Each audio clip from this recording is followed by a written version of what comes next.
You're listening to Systemic Error Podcast. The failure was designed. So sad. Trump reacts to sudden death of Lindsey Graham. Promises details to follow. Based on an article by Alexander Willis. A senator dies. And the first question is power. The only source text that matters. Sen. Lindsey Graham is dead, according to his office, which said he passed away from a brief and suddenness. Trump rushed to announce it on Truth Social, while the source notes that South Carolina law lets the governor fill a Senate vacancy by appointment. Trump claims the story first.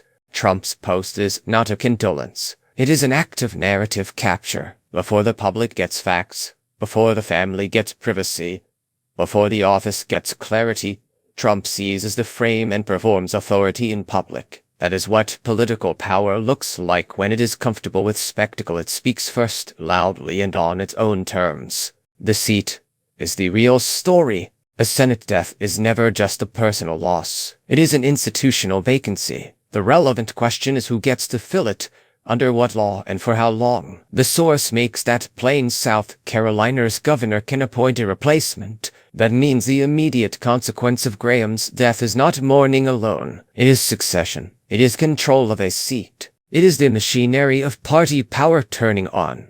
Sentiment hides the structure. The source gives almost no detail about the illness, and that absence matters less than the political facts surrounding it. The public is invited to absorb a sentimental story about a respected senator and a grieving president. But the real stakes are structural: a Republican Senate seat, a governor with appointment power, and a party apparatus that treats continuity of control as the serious business. That is how elite political coverage often works. It humanizes the powerful and obscures the stakes. It turns a transfer of institutional power into a story about personalities, as if the outcome were emotional rather than political. Graham was not a private citizen. Graham was in Ukraine as recently as Friday for talks with Zelensky, which underscores that this was an active figure inside the U.S. governing class, not a symbolic elder drifting out of relevance. His death instantly changes the balance of representation and appointment power. That is not a footnote. That is the core consequence.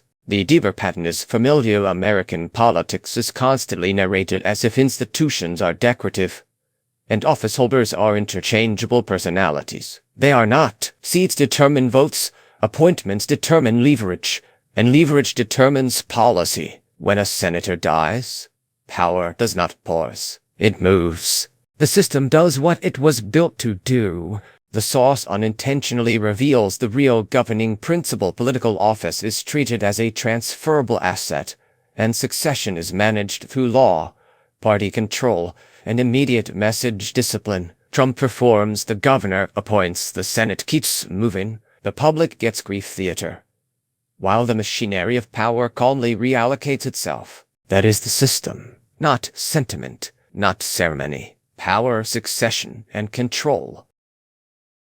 You've been listening to Systemic Error. Thanks to Raw Story for today's article, with the automated voice of John. Thanks for listening.